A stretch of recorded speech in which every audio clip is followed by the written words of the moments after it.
poursuit avec la Deutsche Bank, le plus grand groupe bancaire allemand. Lui aussi est à la peine, avec plus de 10% de pertes depuis un mois sur sa valeur.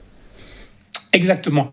Et là aussi, alors aujourd'hui, en plus, je vous propose large. Autrement dit, je vous ai mis des graphiques en données hebdomadaires, donc extrêmement large. Et là aussi, on est sur une valeur qui, alors si je revenais très loin, était à des sommets. Mais là, on voit que depuis maintenant 2017, elle évoluait sous les 17 euros. Et elle est venue chercher cette zone à 16,25 euros il y a au mois de mai. Et elle l'a fait avec une accélération.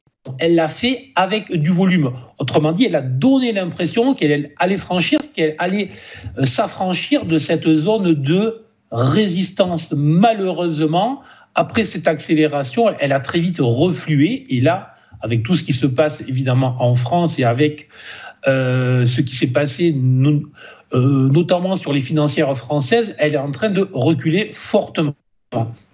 Donc là, il va falloir se méfier, car on est sur une valeur dont le cours était multiplié par plus de 3,5 en moins de 3 ans et qui est venue chercher une résistance, et elle l'a fait avec du volume, elle l'a fait avec du range. Donc c'est typiquement tout ce qui était dans l'hésitation, tout ce qui ne voulait pas rentrer lorsque la valeur était à 11, à 12, à 13, à 14, à 15, sont venus à l'achat sur une bonne nouvelle et se sont échoués sur la résistance. C'est vraiment ce que l'on retrouve typiquement et toujours sur les retournements brutaux.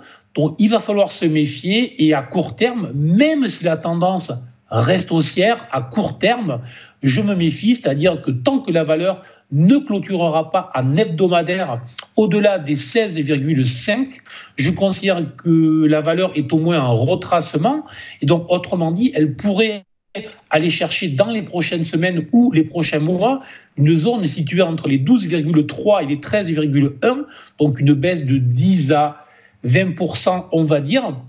Donc c'est vraiment à surveiller. Et donc ça veut dire quoi ? Ça veut dire que lorsqu'on est porteur, lorsqu'on a ce titre en portefeuille, il faut sécuriser, il faut placer des stops, ou alors il faut prendre les bénéfices tout simplement.